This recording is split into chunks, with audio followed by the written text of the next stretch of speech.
E aí, pessoal, tudo bem? Começando mais uma vez o nosso Conversa Direta, nosso podcast que nós recebemos convidados, amigos, familiares e convidados também que chegam até nós, né? Nesta nossa conversa hoje, nós estamos recebendo o professor Vinícius Duarte ou Vinícius.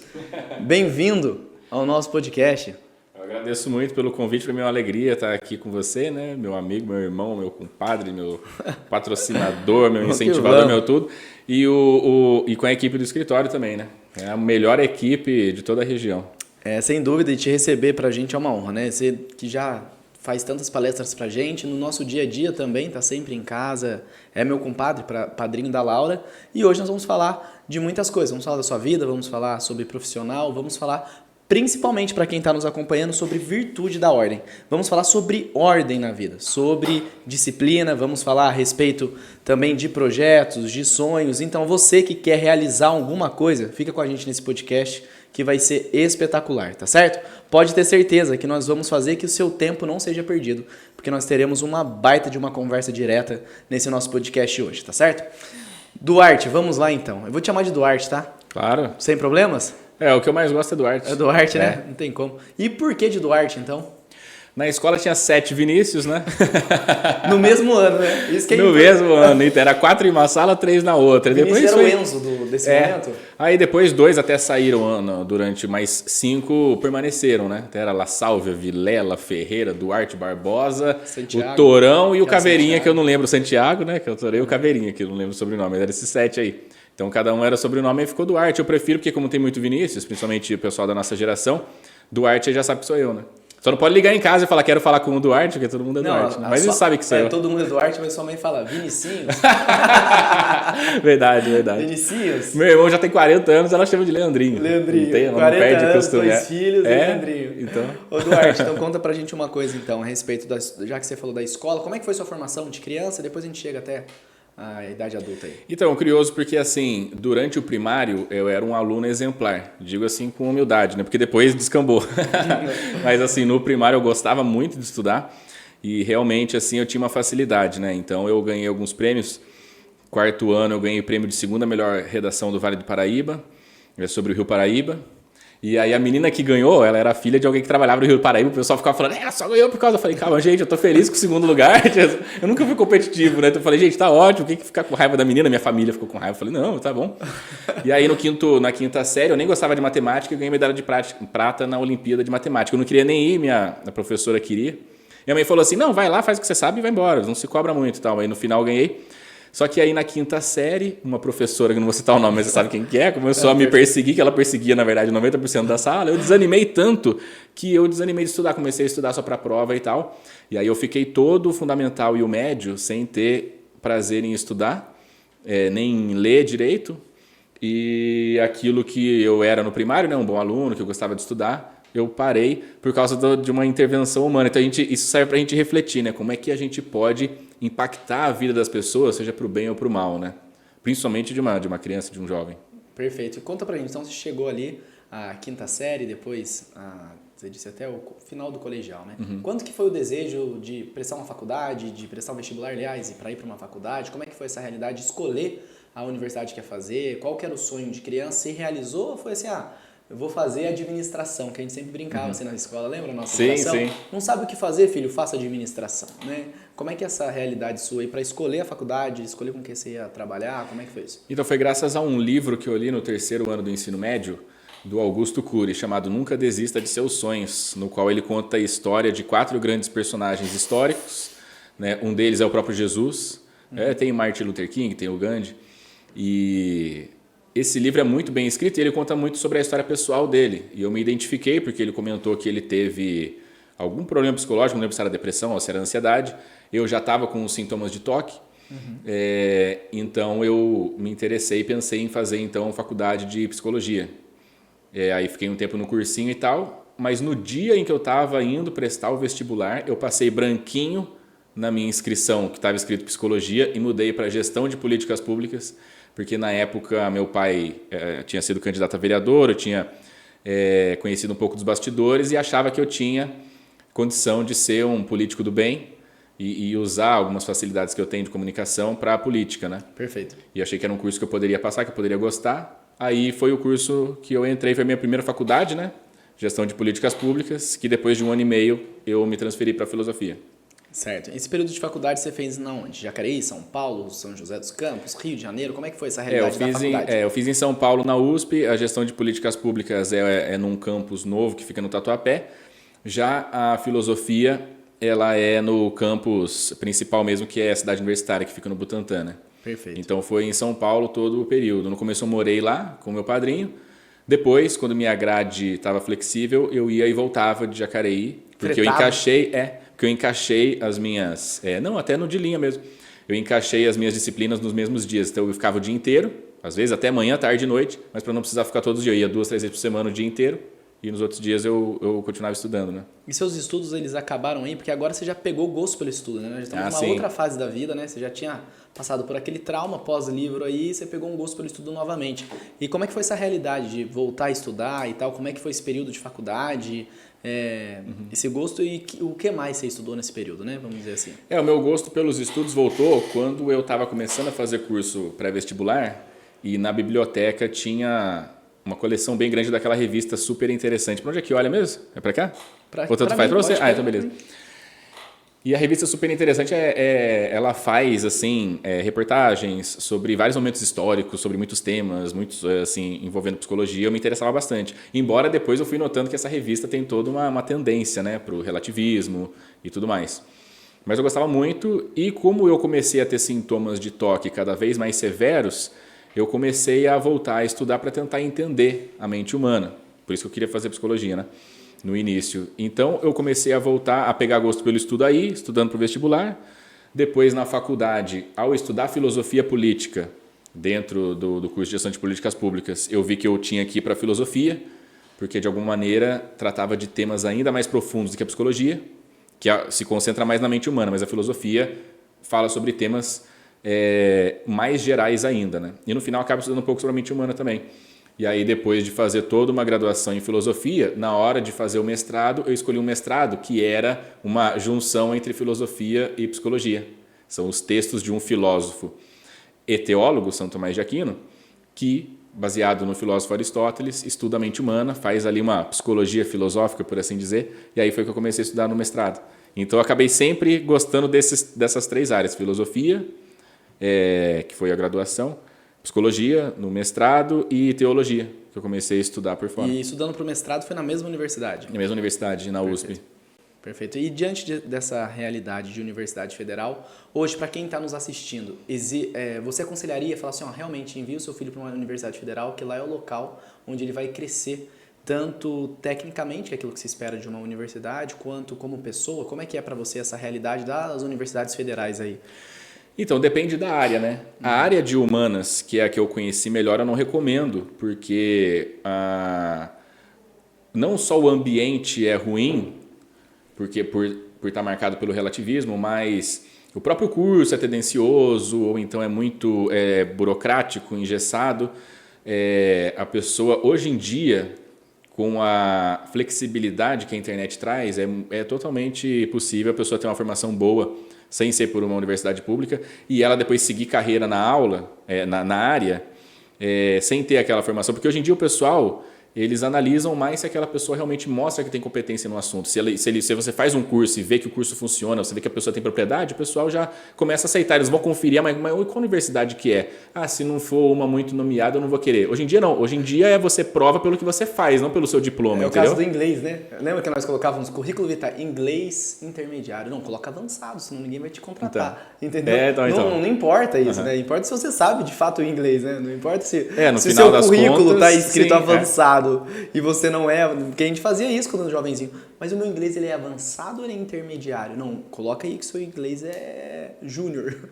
Seu inglês é iniciante. A gente ia colocar inglês iniciante no currículo vitae. A pessoa nem faz currículo mais, né? Mas então a gente fazia, né? E colocava o nível do nosso currículo, né? Se ele era avançado, intermediário. E na prática isso não valia nada. Então é realmente isso. Nos dias de hoje, o que vale é se você de fato consegue é provar se você é bom, né? Se você sabe mesmo aquela Sim. matéria, não onde você estudou de fato, né? Então isso que eu digo se aplica à área de humanas, né?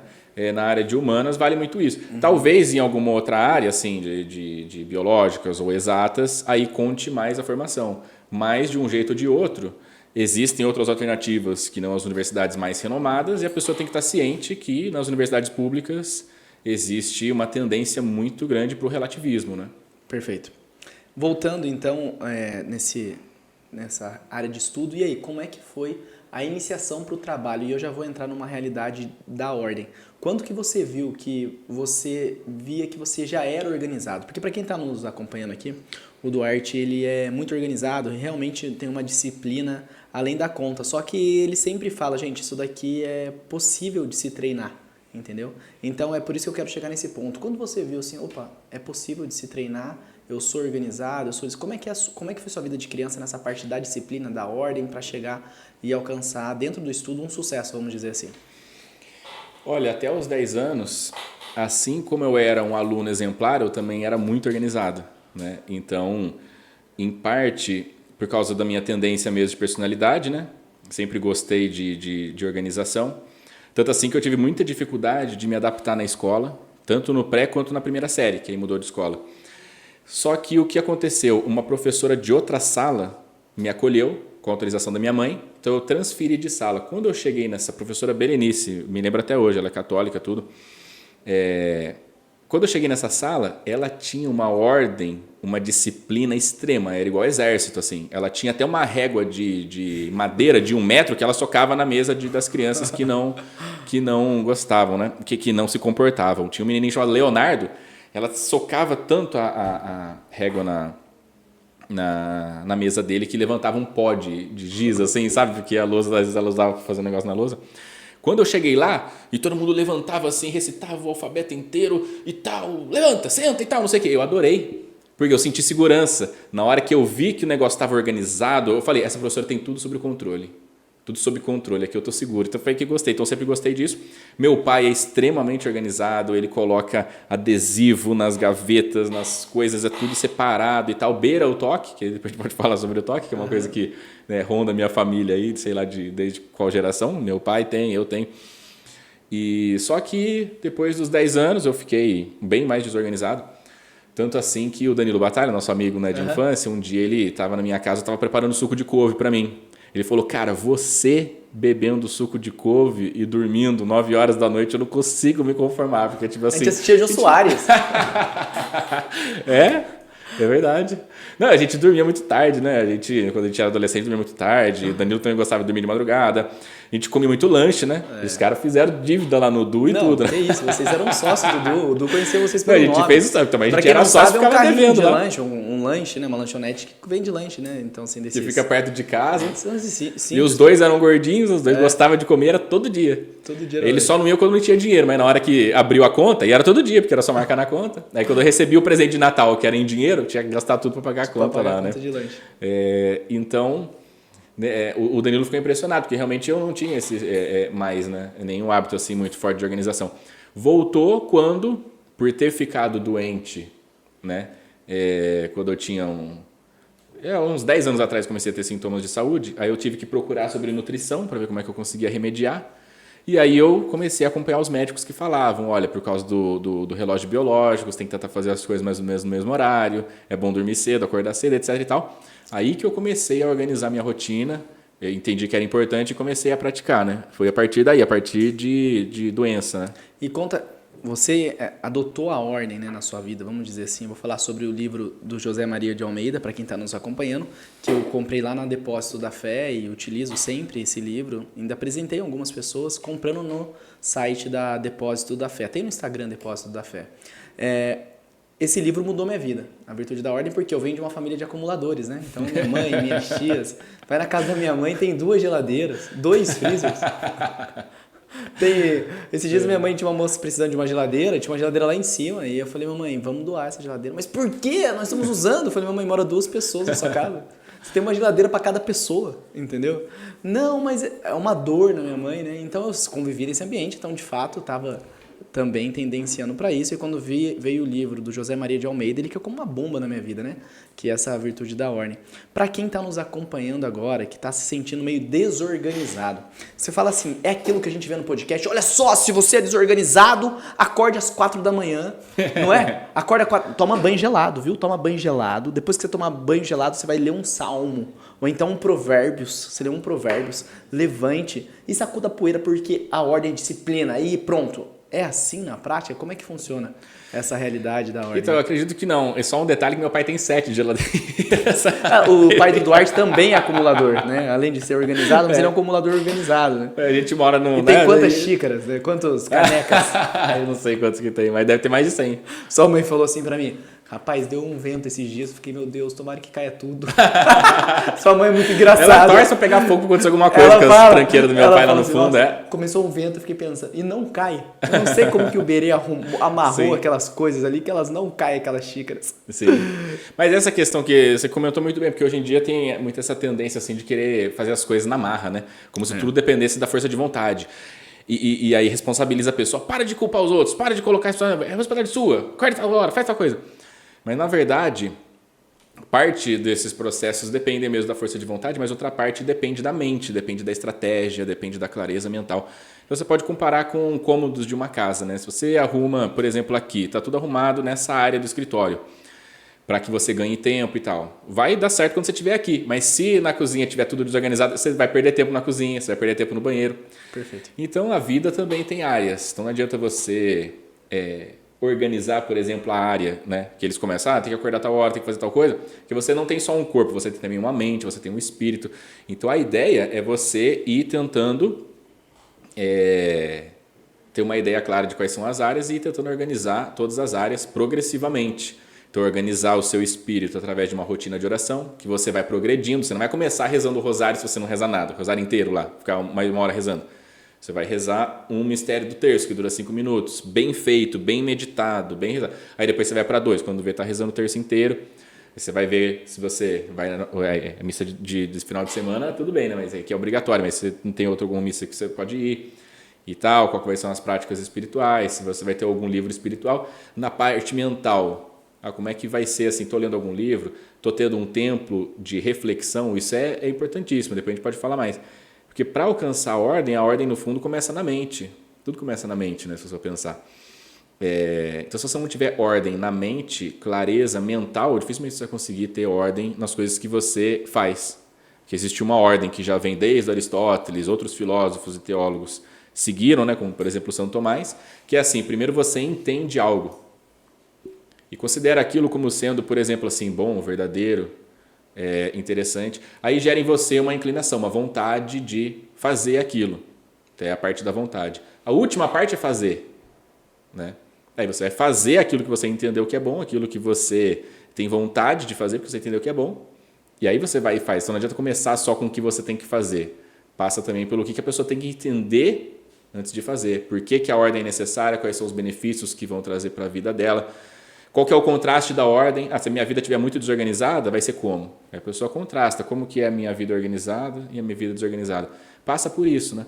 Então, acredito que tem a ver com a consciência de que a vida é feita de várias áreas e todas as áreas têm que ser ordenadas progressivamente. Não adianta você pegar e ordenar só uma área e não a outra. Não adianta você deixar a sua vida espiritual, de oração ou de estudo muito boa se a sua vida física não estiver organizada. Seu corpo não vai aguentar rezar direito, estudar direito, fazer as coisas direito. Seu corpo vai pedir socorro, daqui a pouco você está no hospital, né? Então é assim. Quando o corpo está bem, a alma baila, né? a alma baila, não é? São José Maria já dizia. Já dizia isso, né? São José Maria Escrivá dizia isso, né? Quando o corpo está bem, a alma baila. Diante disso, conta pra gente qual foi a virada dessa realidade na sua vida e qual o impacto que cuidar, entender que a parte física também fazia parte dessa engrenagem do ser humano, vamos dizer assim, né? E quais são os benefícios, né, de uma realidade física para a vida, né, para a ordem, né? É interessante porque assim, a gente vive num ambiente católico, né? Mas uma coisa que eu vou comentar vale inclusive para quem não é católico, que é o seguinte: às vezes a gente se cobra tanto, né, na vida, e a gente acha que a gente forma uma ideia de que o correto é a gente se esforçar mesmo se a gente começar a ficar ruim de saúde. Tem que aguentar, eu tenho que dar conta. Na verdade, o ideal é que você cuide da sua saúde, você conseguir fazer ainda mais coisas, sem precisar estar nesse estresse, nessa coisa, né? Uma vez eu não estava muito bem de saúde ainda nessa época, conversando com um padre, eu falei, poxa vida, eu não consigo fazer muita penitência física, não consigo fazer jejum e tal. Ele falou assim, a sua penitência é comer. Ele falou, seu caso é o contrário, a sua penitência é comer certinho, comer bastante, porque você está precisando, é o contrário.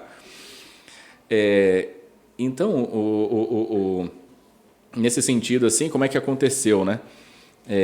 Eu fui ficando ruim de saúde e comecei a encontrar médicos que, ao invés de quererem resolver tudo com remédio, como infelizmente, né, hoje existe essa tendência, são médicos que a pessoa chama de medicina integrativa, medicina natural, que olham para a pessoa como um todo, buscam resolver principalmente com coisas naturais, né, alimentação saudável, exercício físico, suplementação. O primeiro que eu conheci, o principal assim, foi o Laí Ribeiro. Uhum. Eu tenho até um fato interessante. Dentre os problemas de saúde que eu tinha, estava a enxaqueca crônica, dia sim, dia não. Fui para Nossa Senhora da Santa Cabeça, que fica perto de Aparecida ali, entre Silveira e Cachoeira Paulista, numa excursão que minha tia-avó fez. Quando eu estava esperando a missa começar, eu me dei conta, eu falei, nossa, eu estou num lugar que é Nossa Senhora da Santa Cabeça, né? Intercede por problemas de saúde na cabeça. Tem um monte de gente que... Tem até uma sala de milagres lá com um monte de foto no fundo. Eu vou pedir essa graça para Deus, se for da vontade de Deus, né? E aí pedi essa graça, quando passou uma semana, ofereceram um vídeo para mim no YouTube do nada, assim, se você tem muita dor de cabeça, assista esse vídeo. Era o Dr. Laí Ribeiro dizendo assim, ele falou do meu caso, ele falou assim, olha, você que está me ouvindo, você pode ter feito o exame do glúten, deu negativo, mas é porque você não tem uma intolerância alta, você tem uma intolerância baixa. E os principais sintomas são dor de cabeça, algum desconforto estomacal. Então, o único jeito de você saber é você ficar 3 semanas sem comer glúten, se a dor de cabeça passar, e era por causa disso. Eu fiz isso e nunca mais tive dor de cabeça. Perfeito. Aí eu falei, nossa, isso é muito real, isso é muito concreto. Aí eu comecei a escutar todas as dicas, comecei a reorganizar minha alimentação, e foi aí que eu fui percebendo na prática o quanto a saúde não tem preço. Até tem um filme chamado O Aviador, com o Leonardo DiCaprio. Não sei se você já assistiu. Sim. É do Scorsese também, né, um dos maiores diretores, e ele conta é legal porque é baseado em fatos reais, a história do aviador Howard Hughes. Ele tinha toque, então por isso eu gosto muito desse filme, e é muito bem feito, o jeito que ele mostra o toque, o jeito que ele filma, porque ele filma as coisas de um jeito para mostrar que o Leonardo DiCaprio as percebia do modo como o toque percebe, e ele faz perfeito. Na hora que ele visita a namorada dele pela primeira vez, estão cortando uma carne lá, e aí uma mosca vem na carne.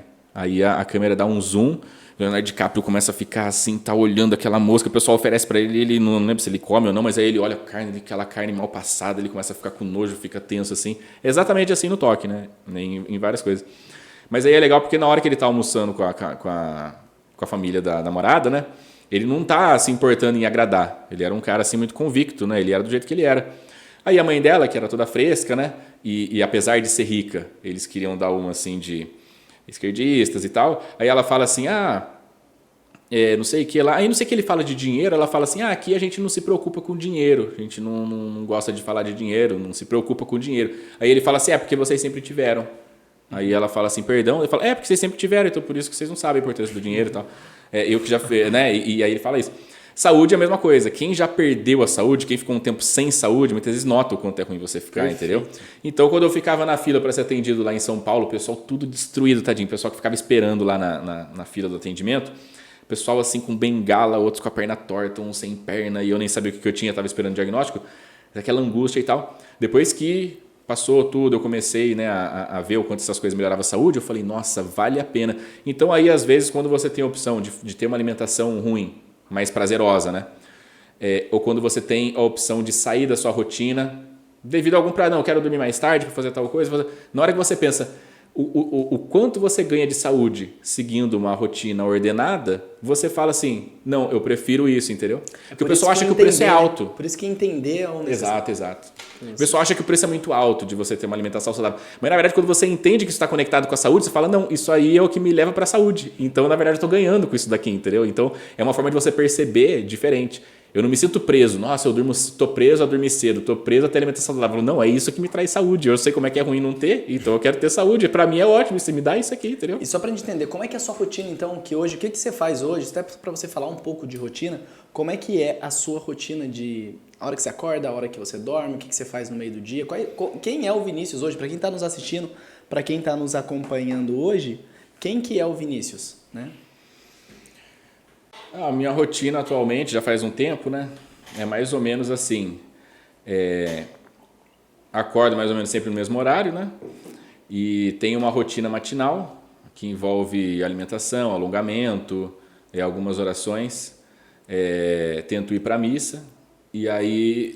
Mas qual horário que começa, né? Como é que é essa 5 horas. 5 horas, ou entre 5 e 5 e 20.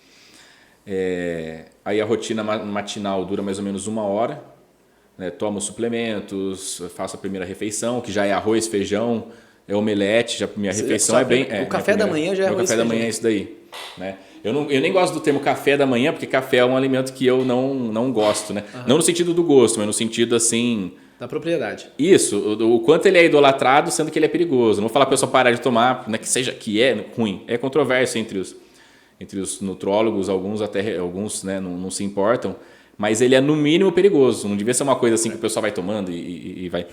Então eu não. A primeira refeição é uma pratada de arroz e feijão. Arroz, feijão, omelete.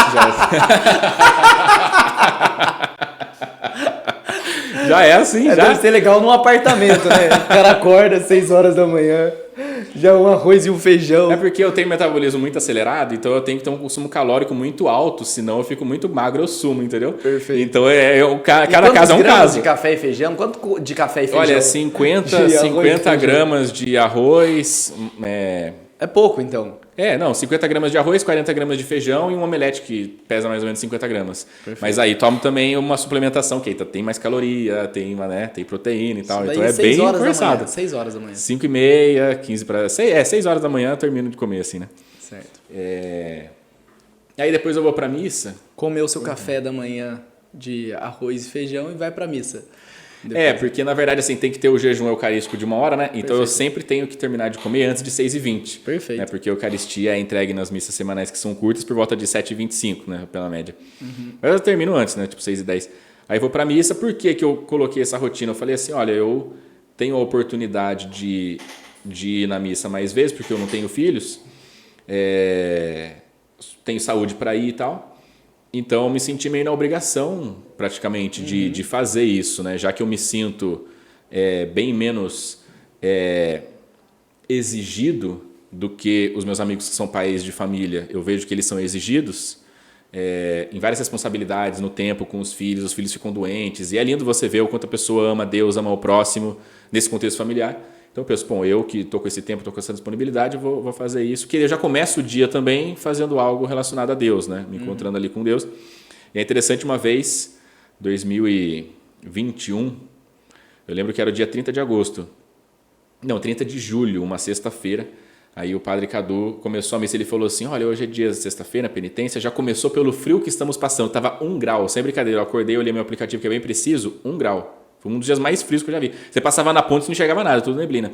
E os idosos que estão sempre na missa, eles chegavam todos, tudo envergado, tudo assim. Aí teve o senhor Chico Mineiro, ele é super simpático, cumprimenta todo mundo, ele vai sempre lá na Santíssima Trindade. O senhor Chico Mineiro chegou todo envergado assim. Aí ele falou, rapaz, parece que Deus dá até força pra gente nesses dias, pra gente aguentar, né, tal. Eu falei, nossa, os idosos que vêm a pé, eu vou de carro, porque minha casa é longe, né?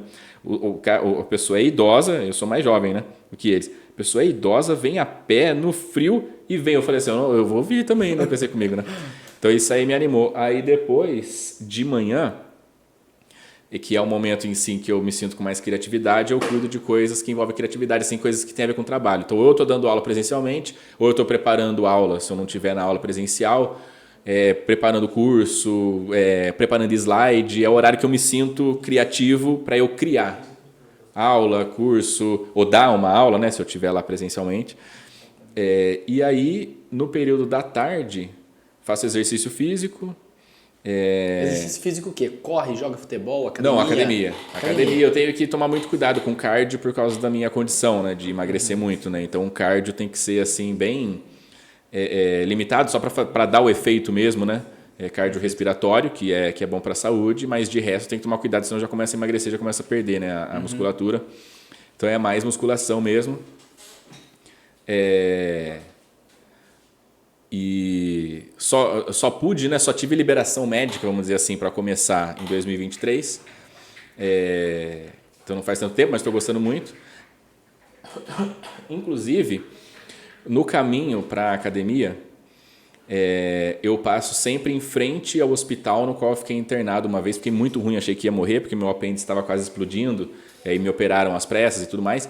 E aí eu sinto aquela gratidão. Falo, Deus, obrigado, porque um dia eu já estive aqui no hospital, pensei até que eu ia morrer. Liguei para minha mãe para falar com ela pela última vez. Eu achei que ia morrer mesmo. O médico ligou pro outro na minha frente. O menino tá muito ruim, você tem que vir aqui. Eu falei, para os médicos falar isso, que muitas vezes não se importa com a gente, né? Muitos, né? Eu falei, porque eu devo estar morrendo mesmo. E tava mal mesmo.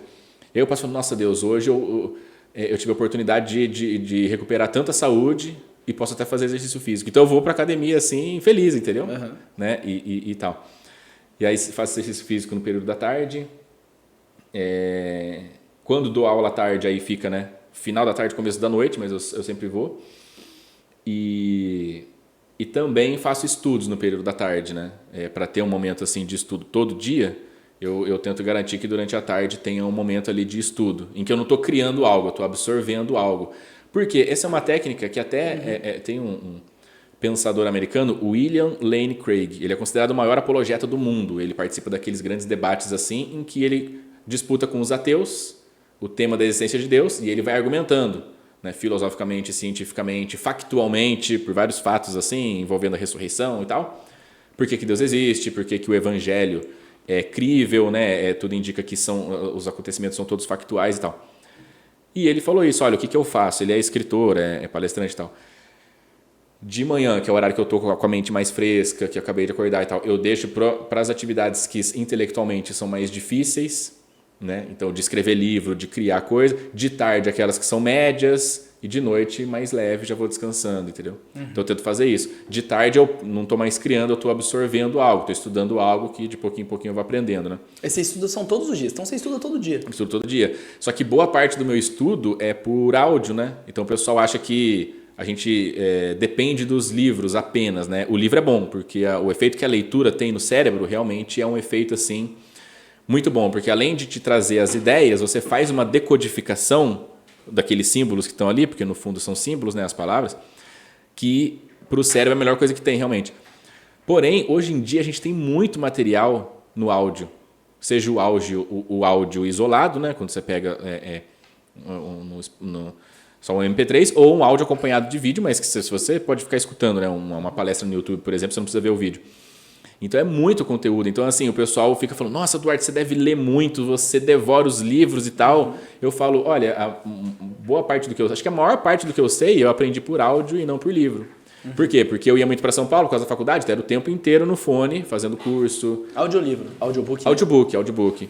Né? Então, muitos livros pelo audiobook. E aí é ótimo, né? E diante dessa sua rotina aí, então conta pra gente, então. Hoje o Duarte dá aula do quê? Porque você falou que você dá aula, né? Sim. Então, como a gente não chegou nesse assunto, já que você disse, do que você dá aula? O Duarte fez a faculdade, fez a USP, fez mestrado, enfim, buscou ali conhecimento e agora ele dá aula do quê? Sim, eu comecei dando aulas O particulares. professor não gosta que fala isso, né? Só te cortando, ele fala assim, você leciona, né? Você...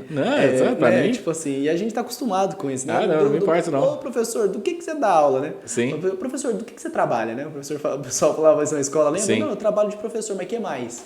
Não, só professor, lembra? Lembra disso daí? Sim, Tá, mas e sim, de trabalho mesmo, fora professor, lembra? Então, não tinha muito isso mesmo. Tinha muito, né? Então, eu comecei dando aulas particulares de filosofia, é um desafio porque são assuntos muito abstratos, né? Então... Graças a Deus, né, mas graças a você também, eu comecei a usar o sistema Prezi. Porque um dia eu pensando assim, como que eu faço para deixar as aulas de filosofia mais didáticas, mais visuais? Aí você me falou assim, olha, um dia a gente conversando algum assunto, você falou assim, eu gosto muito de mapa mental e tal. Eu falei, nossa, é isso, eu tenho que fazer mapas mentais e explicar o assunto para a pessoa de um jeito mais visual, faz um mapa mental. Aí eu descobri que tinha, ou você que me falou, não lembro, uma plataforma mais avançada que o PowerPoint, que é o Prezi, em que você consegue fazer várias adaptações, composição de imagem, zoom e tal. E aí comecei a dominar o Prezi assim, e é muito bom mesmo para você fazer os recursos, né, de aulas. E aí, depois desses cursos de filosofia, eu comecei a dar aula de ensino religioso, né, numa escolinha católica. E aí a gente conversa sobre o Evangelho, sobre a Sagrada Escritura, a relação entre o Antigo e o Novo Testamento, sacramentos, mandamentos, história da igreja, vida de oração e tudo mais. E aí, depois que eu comecei, né, aí mais recentemente, quando eu comecei a estudar mais sobre o cérebro, sobre neurociência, comecei a dar cursos também envolvendo criação de hábitos, rotina, envolvendo também a parte de nutrição, suplementação, que é uma coisa que eu fui obrigado a entender por causa da minha condição de saúde. Então, produtividade, gestão de tempo, que foi o que a gente tratou lá no evento do legado, né? A gente tratou sobre gestão do tempo. Eu trouxe um livro que ainda não está traduzido para português e que é muito bom. Eu trouxe alguns princípios assim de gestão do tempo que eu nunca tinha visto em outros livros. E é basicamente isso que eu faço hoje. Para né? quem está chegando na sua aula de filosofia hoje, né? O que a pessoa, de fato, ela vai encontrar no primeiro módulo, vamos dizer assim? Sim. Atualmente eu não estou tão envolvido com filosofia. Estou envolvido mais com teologia e psicologia, né? Isso. Então, hoje, para quem é o público que você tem dado aula? O que a pessoa vai encontrar nas suas aulas? Né? Na parte de psicologia são cursos bem práticos, né? Então, eu dei um curso, por exemplo, ao longo de 2022, que era curso de psicologia, em que eu fazia uma introdução sobre as grandes ideias da psicologia, um pouco de história da psicologia, e depois a gente entrava em questões práticas, né, da psicologia, tanto relacionado a alguns transtornos, né, que hoje em dia as pessoas sentem, mesmo que não de forma crônica, mas de forma assim, pontual, então depressão, ansiedade, etc., como que a gente faz para ficar mais tranquilo. E muitas vezes existe, nesses cursos de psicologia, como o meu público, a maioria é pessoal católico, então já existe sempre uma parte relacionada também com vida espiritual, porque está tudo interconectado. Né? Perfeito. E quando é um curso mais voltado para teologia, aí tem várias abordagens, né? Às vezes eu abordo a relação entre o Antigo e o Novo Testamento, então é um curso mais voltado para a Sagrada Escritura. Às vezes é um curso mais prático sobre rotina de oração, quais são os momentos indicados para rezar, como que você aumenta a sua concentração, como que você prepara o ambiente, como que você consegue imaginar, por exemplo, um mistério do terço, que é o Santo Inácio de Loyola chamava de composição de cenário, né? Como que você usa, né, a imaginação ao seu favor, como que você vai meditando parte a parte, extraindo significado. Uma dúvida grande diante disso que você me fala é assim, uma mãe que está em casa, né, que está ali cuidando das crianças, ela começa a rezar o terço, de repente ela para, aí ela acha que tem que voltar lá no início, ela rezou um mistério, depois ela está no quarto, aí ela não conseguiu terminar o quarto mistério, ela fala, como é que é essa realidade, né? Os antigos já diziam que você nunca deve voltar ao terço, nunca, em hipótese nenhuma. E o Santo Tomás de Aquino explicava que quando você se distrai sem querer, a sua oração continua tendo mérito. Porque sempre, independente da atividade que a pessoa faz, a única coisa que pode gerar mérito para ela é o amor a Deus, se ela está fazendo aquilo por amor a Deus. Então, mesmo quando ela faz uma prática que externamente é boa, mas não é por amor a Deus, ela está fazendo por amor a si mesmo, igual os fariseus que rezavam, né, nas praças públicas para atraírem o afeto do povo, aí já perde o significado. Né? Aí ele continua dizendo que, embora você ganhe o chamado mérito espiritual mesmo quando você se distrai involuntariamente, existe uma outra dimensão que aí se você se distrai você não alcança, que é a chamada alimentação espiritual, é quando você se envolve com a oração, quando você, por exemplo, está rezando um mistério do terço e aí você se sente preenchido pela verdade, pela beleza que aquele mistério tem. Nossa, Jesus, ele sua sangue no Getsemane, como ele é bondoso, como ele sofreu por nós. E aí você vai pensando, poxa, os apóstolos dormiram, eu também na minha vida posso entrar nessa situação de dormir, de não estar atento para Jesus. Judas traiu, Judas falou palavras bonitas, beijou, mas externamente ele fez. Então às vezes eu falo palavras bonitas, digo que eu amo a Cristo e tal, mas na prática mesmo eu não estou tratando Jesus como deveria. Então você se envolve. E aí no caso de uma mãe de família, alguém que tem uma rotina mais corrida, talvez o passo seria o seguinte: por um lado, a pessoa descansar o coração sabendo que uma oração que é feita por amor a Deus tem mérito, ainda que ela se distraia sem querer. E se ela se distrai porque ela está cuidando das crianças, porque não tem como fazer tudo ao mesmo tempo, colocar as crianças para rezar e ela ficar meditando muito profundamente, ela está fazendo uma atividade assim muito meritória. Ela está colocando os filhos dela, ou a mãe ou o pai, na vida de oração, em contato com Deus. Então tem muito mérito, é amor ao próximo, é amar Jesus no próximo. Então ela deve descansar o coração por um lado. Por outro lado, ela deve pensar que existe sim uma dimensão a ser treinada, que é o da alimentação espiritual. Nem que ela pare, nem que ela só consiga ficar sozinha 10 minutos por dia, mas seria interessante que na hora que ela ficar sozinha por 10 minutos, ela, ao treinar, consiga nesses 10 minutos alcançar um bom envolvimento ali com Deus, uma boa concentração, seja em um mistério do texto que ela vai rezar só aquele mistério, que dura 5 minutos, por exemplo, ou num diálogo ali com Jesus, mas que ela consegue estar presente ali. Não está pensando, o carro será que está com o vidro aberto? Será que a panela? Não. Aí naqueles 10 minutos ela está ali como se tivesse com Jesus na frente dela, igual eu estou com você na minha frente, e ela totalmente concentrada em Jesus, porque naqueles 10 minutos o pai está olhando as crianças, né? Alguém está cuidando das crianças para ela ter aquele momento a sós de oração ali, né? Então seriam duas coisas a serem notadas, né? O mérito espiritual que acontece mesmo com a distração, se a pessoa está fazendo por amor a Deus, e a alimentação espiritual que a gente pode obter através da concentração, e a concentração é treinável, né? Diante disso, como é que são suas aulas para as crianças? O que as crianças aprendem numa aula e quais são os resultados, os impactos? Tem alguma diferença depois que a criança passa? Eu sei que não é por um lado da vaidade que você vai falar isso, mas quais são os resultados que você vê nas crianças após terem as aulas que hoje você tem ministrado? Enfim, como é que é essa realidade? Então a gente tem a graça de ter uma fé que é muito factual, né? Então os lugares nos quais Jesus passou ainda existem, ainda são visitados, tem filmagem, tem documentação. Os santos, as vidas estão documentadas, histórias que não precisam nem ser as dos santos, mas histórias reais que a gente sabe da nossa vida e tal.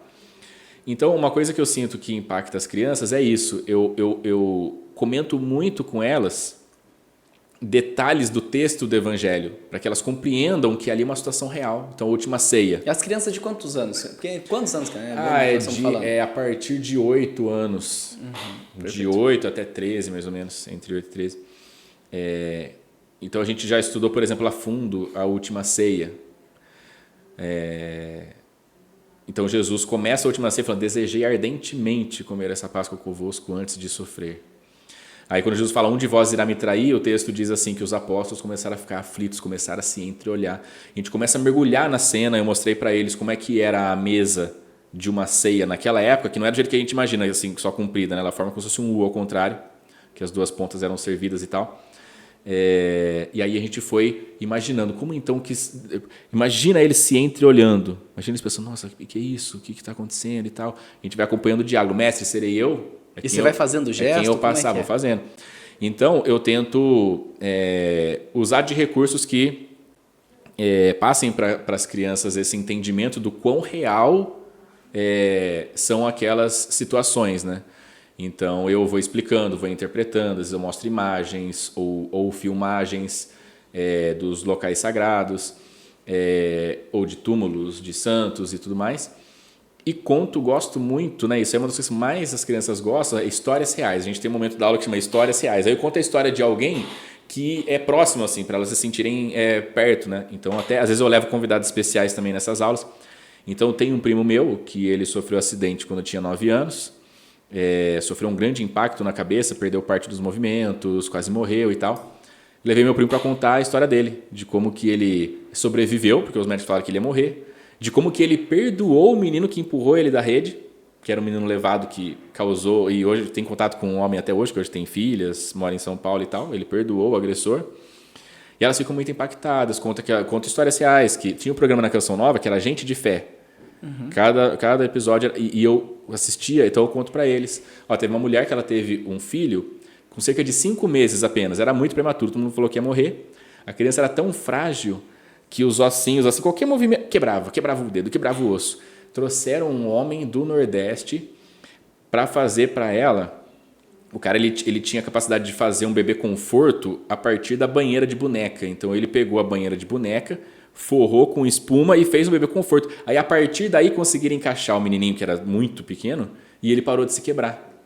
Aí depois o programa mostra uma entrevista com um menino que hoje tem 21 anos, sem sequela nenhuma, contando sobre a vida dele e tal. Então aí na hora que eu conto essa história para as crianças, elas ficam assim, muito impactadas e contam em casa. Aí os pais depois me dizem, olha, ele contou em casa, no final de semana a gente foi visitar os avós.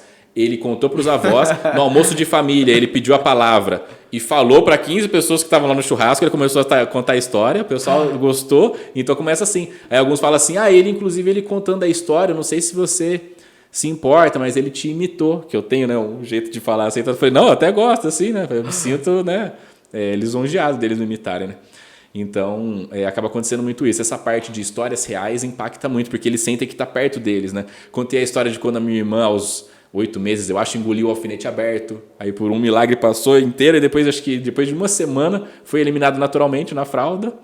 E aí mesmo aberto, não furou o corpo dela em nenhum momento. Hoje o alfinete já está lá em Aparecida, na Sala dos Milagres. Né?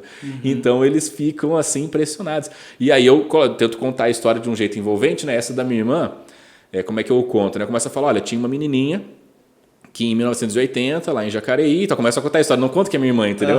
Aí eu vou e tal, a menininha sobreviveu, aí eu falo, aí depois de 3 anos nasceu o irmão dela, depois de 10 anos nasceu o irmãozinho mais novo, que aí como ela já tinha 10 anos, ela queria cuidar desse bebezinho igual fosse mãe, e esse bebezinho sou eu termino a história, eles ficam assim... Não, então e sua irmã? Eu falei, minha irmã tá viva até hoje, tem 40 e poucos anos. Eles ficam, meu Deus do céu, aí conta pro vô, pra avó, conta, entendeu? Vai cortar o cabelo, conta pro barbeiro, aí, entendeu? É muito interessante, né, essa questão factual. Perfeito. E nessas aulas, eu lembro que você até comentou comigo, as crianças aprendem até a rezar, né? Como é que é essa realidade? Tem isso mesmo, porque a oração é uma arte, né, diziam os antigos, né? E toda arte é treinável, porque a gente pensa em arte, a gente pensa nas belas artes. Belas artes envolvem muito o talento, né, de pintar um quadro, de fazer uma coisa. Mas esses tipo técnica, né, essas coisas assim. Então tem técnicas de oração. Isso aí sempre teve, né? Na igreja. Então o que a gente faz na prática, a gente faz principalmente o terço meditado. Então eu ensino para as crianças. Mas as crianças param para rezar o terço? Param porque na família ela já tem, né, também uma familiaridade com a oração e tal. Então o que a gente faz?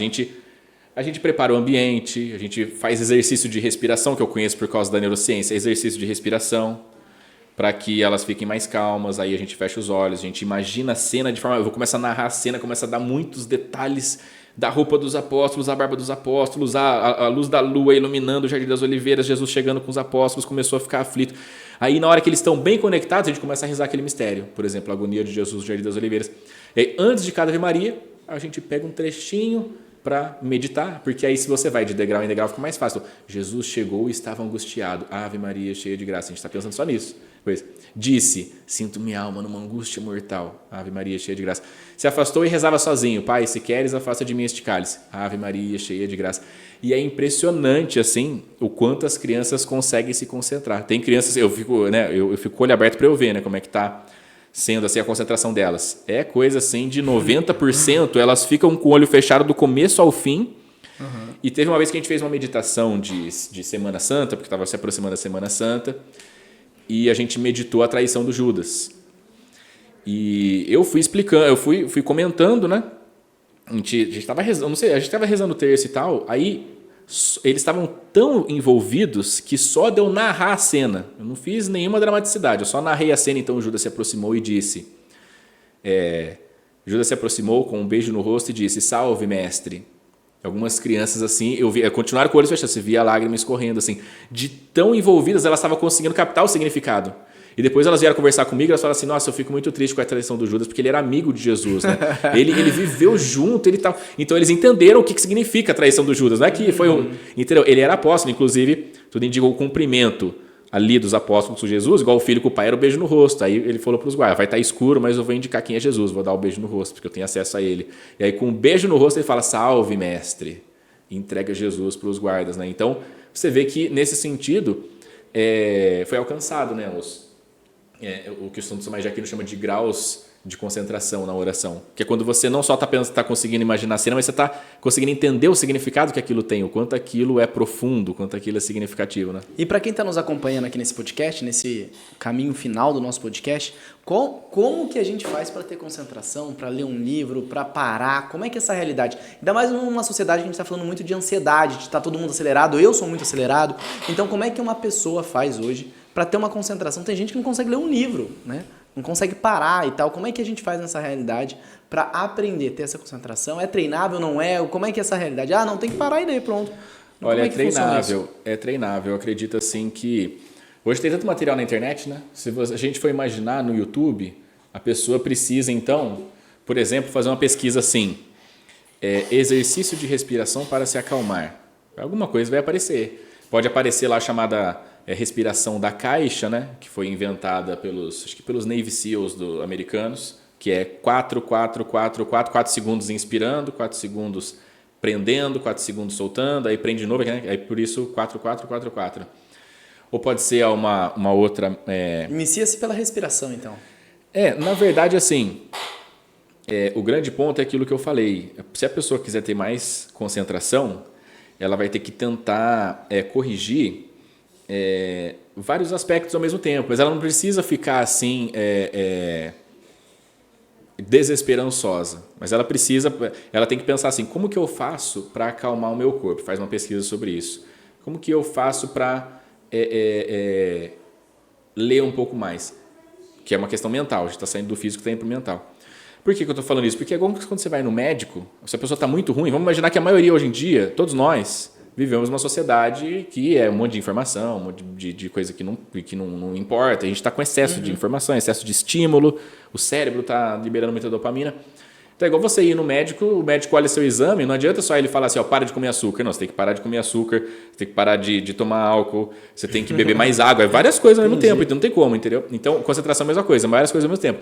Mas o mais básico que eu posso deixar aqui na prática é o seguinte, uma coisa primeira coisa, né? Se a pessoa quiser ter mais concentração, antes de fazer uma atividade específica, por exemplo, leitura, ela tem que ficar um tempo só acalmando o seu corpo. Tudo começa no corpo, que vamos dizer assim, é a casa, né, onde mora a mente. Então, fechar os olhos para você não ter estímulos visuais, ir para o silêncio para você não ter estímulos sonoros. Fazer respiração profunda, né? Mesmo que não seja uma técnica específica, se a pessoa não sabe fazer respiração profunda, primeiro de tudo é acalmar o corpo.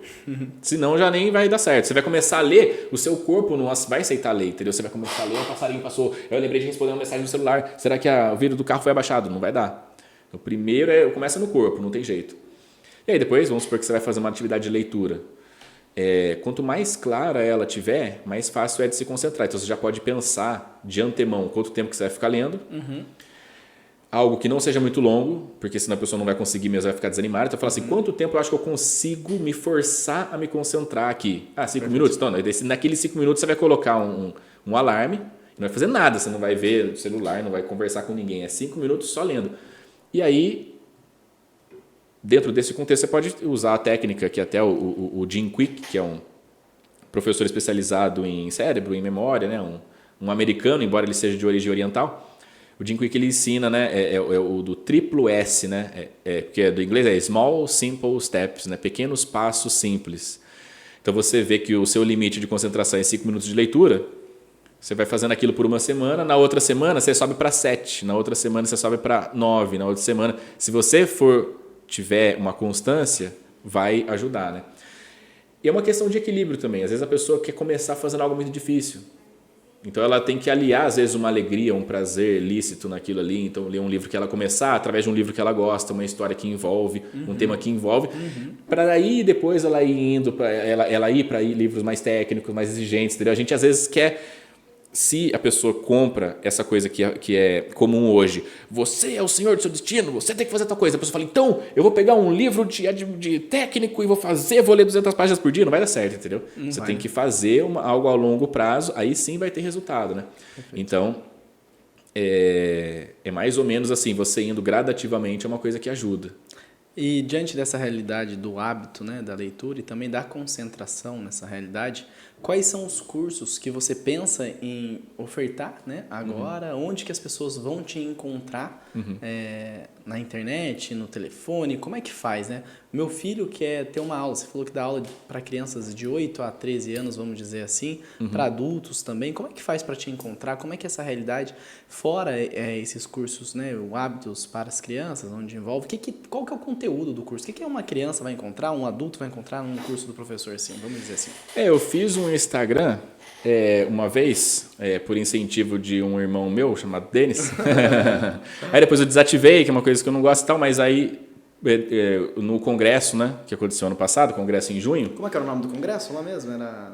Católicos ao Combate, e aí o tema do ano era, que tem todo ano, é esse tema, Católicos ao Combate. Ano passado era Com Maria Venceremos. Então era Mariana, eu fiz a palestra sobre Maria Nova Arca da Aliança. Depois desse congresso eu reativei meu Instagram, então apesar de eu não mexer, tá lá, é Prof. Vinicius Duarte. E aí aos poucos eu vou colocar, né, os meus novos cursos lá e vou divulgar. Lá tem o link para o meu WhatsApp também, que é o que eu mais olho. E os cursos que eu penso em fazer são cursos que sempre tem a ver com a parte prática. Eu sinto falta disso hoje. Muitos cursos na internet, nessa área que envolve filosofia, eles são muito teóricos, né? Uhum. É importante, porque como eu falei, tudo começa no entendimento. Porém, às vezes, se não tiver uma parte prática explícita, é difícil da pessoa fazer a transição, de pegar os princípios e depois ela mesma saber como é que faz na prática, né? Então, eu acredito assim que, nesse caso da concentração, é algo que eu pretendo fazer algo voltado. Mas uma coisa que eu queria falar, agora eu estou lembrando. Eu vou fazer um curso dedicado a um tema que eu não vejo ninguém fazendo, que é reflexão. Reflexão é diferente. Reflexão é algo, dá para treinar também. É um momento em que você não está absorvendo nada. Você não está ouvindo, você não está lendo um livro, pegando informações novas. É a arte de você pegar informações que você já tem e tirar todas as consequências. Porque hoje em dia a gente tem muita informação, mas a gente não tem reflexão, a gente não tem tempo de refletir. E isso é muito necessário, porque a reflexão é uma prática que aumenta a concentração, que acalma a pessoa. Por quê? Por que acalma? Porque as ideias ficam mais claras. Com ideias claras, ela vai acabar agindo de maneira mais ordenada. Na hora que ela colocou ordem na mente dela, ela vai e coloca. Uma vez eu fiz aquela prática, né, que o professor americano recomendou, de tentar pensar na vida e dividir em fases. Isso para quê? Para aumentar a clareza. Não, quais são as fases da minha vida? Como é que eu estou agora? Como é que eu posso melhorar para o futuro? É tudo uma questão de aumentar a clareza mental. Porque se você aumentar a clareza mental, você vai ter vontade de fazer só aquilo que você examinou que realmente vale a pena. Então você já vai corrigir também a sua vontade. E aquilo que você acha que vale a pena, você vai tentar agora colocar em prática de uma maneira lúcida, de uma maneira clara. Então aí vai acabar gerando ordem, né? Então uma coisa que falta muito hoje é reflexão. A arte de pegar as informações que a gente já tem e extrair consequências. E ir a fundo. Né? Examinar, isso aqui é real, é verdadeiro, mas até que ponto? Quais são as brechas? Então isso é muito interessante. Né? Então, essa aqui é a ideia, mas geralmente assim, eu baseio meus cursos nas pessoas que estão me pedindo, assim, que estão querendo estudar. Aí eu falo assim, vocês estão precisando do quê? Eu formo um relatório, tipo uma enquete, né? Com coisas que eu domino e falo, o que vocês querem? Rotina, oração, memória, concentração. Aí pela enquete eu vou e falar, durante esse semestre eu vou fazer um curso X, pressa e puro, entendeu? Geralmente eu faço isso. A gente está nos últimos minutos falando sobre a memória. Você fala assim, não, eu não gosto muito de ficar falando sobre memória e parece até me mostrando. Inclusive o professor falou, uma das técnicas para que a gente venda cursos de memória é a gente... Né, ele fala no livro. Tem que dar uma demonstração. Tem que dar uma demonstração, né? Mas partindo dessa realidade para esse encerramento, para você que nos acompanhou aqui na Conversa Direta, conhecendo o professor Vinícius e toda essa realidade, né? A gente pede que você curta a nossa página, compartilhe, nos envie as perguntas que você quiser, que eu me comprometo a enviar para o professor, que é muito meu amigo, muito próximo, a respeito de qualquer tema. Como ele disse, ele é muito aberto a temas, né? Como tem essa facilidade de estudo de sempre. Conta pra gente, então, nessa realidade da facilidade. Por que as pessoas acreditam que a sua memória é muito melhor do que a das outras pessoas? Porque, de fato, a gente pergunta o que aconteceu em 2009.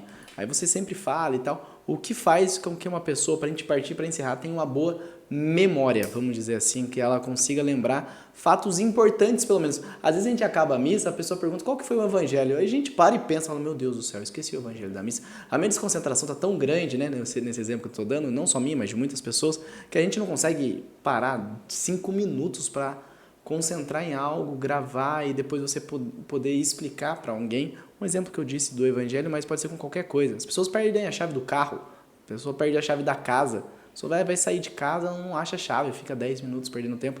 Nenhum dos livros fala isso, né? Tem gente que perde durante a vida. Se fosse fazer um estudo do tempo que a pessoa ficou procurando a chave do carro, daria 1 ano de vida, que ela viveria mais, né? Então conta pra gente diante disso daí, o que a pessoa pode fazer pra gente partir para esse encerramento, para melhorar a memória dela, enfim. Sim, então 2009 é o ano que eu entrei na faculdade, né? Por exemplo, eu lembro que no mundo estava acontecendo aquela crise, que acho que era a crise imobiliária. Eu lembro de uma revista que tinha uma capa assim, até alguém falou assim, é só uma marolinha. Lembra dessa época aí, né? Então, assim, no fundo, resumindo, né? Se a gente fosse falar assim, qual que é o principal princípio da memorização? É a associação. Tem um livro que se chama Como Ter uma Super Memória Incrível, de um campeão, multicampeão americano de memória. Na hora que ele conta o método dele, você acha estranho, porque ele fala, sabe como eu fiz para memorizar tal número? Sei lá, queria que eu memorizasse 1968. Eu pensei que eu entrei no corredor, aí eu abri o armário, tinha um cara com uma roupa de beisebol do time X, aí não sei o quê. Por quê? Porque esse time X foi campeão em 68. Então ele queria associar isso aí que ele montou do cara do beisebol com o ano de 68, que era o que ele precisava lembrar. Como tinha que lembrar de outras coisas, ele fez um roteiro, que é uma das técnicas, né? De você fazer a adaptação geográfica, tem técnica que chama Palácio Mental, tem tudo isso. Mas aí ele saía de lá, aí o cara que era de beisebol, de repente o cara, sei lá, virava uma cambalhota, pulava da janela e saía com paraquedas, porque foi o ano que não sei quem bateu o recorde de paraquedas. E também tem o princípio de que quanto mais inusitado é o que você imagina, mais você também guarda, dependendo do que for. Eu lembro uma vez que a gente estava treinando, aí eu falei para você, imagina tal coisa dentro do micro-ondas. Você lembra o que era? Não. Eu falei para você imaginar a Laura dentro do micro-ondas, que é um negócio absurdo. Então tem várias técnicas, mas no fundo o segredo é a associação. Você vai associando uma coisa com a outra. Parece que vai dar mais trabalho, mas não. Então o segredo para você lembrar das coisas é por associação. Você pega, por exemplo, 2009. Aí você vai associar com o ano anterior. Se você já está pensando nos anos, você vai associar com o ano anterior, com o ano seguinte. Então, por exemplo, 2008, ano anterior, eu trabalhava na imobiliária. 2010 é o ano que eu mudei para o Butantã, né? Para filosofia. Mas você pode também pensar no mundo, né? Então, por exemplo, 2008 teve Olimpíadas, em 2010 teve Copa do Mundo. A gente já consegue, Copa do Mundo. Teve aquele jogo lá, hoje eu vi no elevador vindo para cá, tava lá alguma coisa falando do Luizito Soares. Lembra que teve o jogo contra a Gana? Que ele defendeu com a mão, foi expulso, mas depois Gana perdeu nos pênaltis. Lembra disso daí, né? Então são coisas que marcam. 2010 por causa da Copa do Mundo. Então é por causa de associação. 2010 teve a Copa do Mundo. 2010 acho que teve eleição também.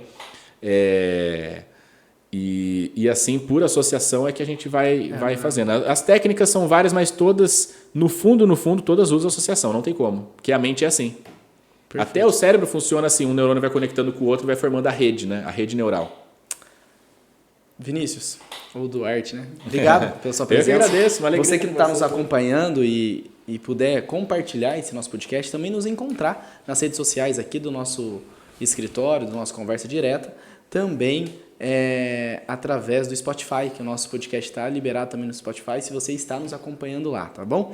É uma honra ter você aqui com a gente. Venha mais vezes para a gente falar de outros temas, falar de uma outra realidade. Hoje a gente entrou a fundo na sua vida nos primeiros 30 minutos ali e depois a gente veio para uma parte mais prática. Foi uma conversa muito gostosa, nem viu o tempo passar. Quando a gente viu já deu 1 hora de conversa. Então, assim, é um podcast rápido se a gente for falar, né? 1 hora a gente conhecer uma pessoa, falar do que ela faz, é muito curto, mas deu para as pessoas te conhecerem bem, saberem como te achar. Se você puder deixar uma mensagem final, eu acho uma boa. Então, eu que agradeço, né? A honra é minha, porque essa equipe, além de ser super competente, é a melhor equipe de advocacia do Brasil, até onde eu conheço. Mas todo mundo, assim, realmente são seres humanos maravilhosos, né? Aqui no Denis Rodrigues Advogados. Eu digo não por ser amigo do Denis, por ser amigo dele, de coração mesmo, senão eu não enfatizaria tanto. Então eu que agradeço por estar aqui, agradeço a quem acompanhou, né? A quem assistiu, e eu que te conheço há 22 anos, hoje eu descobri uma nova habilidade sua, que é de anfitrião de podcast. Você está muito bem, essa deixa a gente à vontade, você vai assim levando de um tema para o outro de maneira muito natural, maneira muito fluida. Então assim, hoje eu descobri mais um talento aí. O pessoal me corrigiu muito aqui também, viu? O pessoal, o primeiro deu errado, o segundo melhorou um pouco, aí o pessoal já me cortou um dia, então assim, graças a... Isso que é bom a equipe, né? A equipe. Mas eu agradeço de coração, então. Obrigado, então, você que nos acompanhou. Fique com a gente e até o nosso próximo conversa direta, né? Sem dúvida a gente vai se encontrar. Um abraço!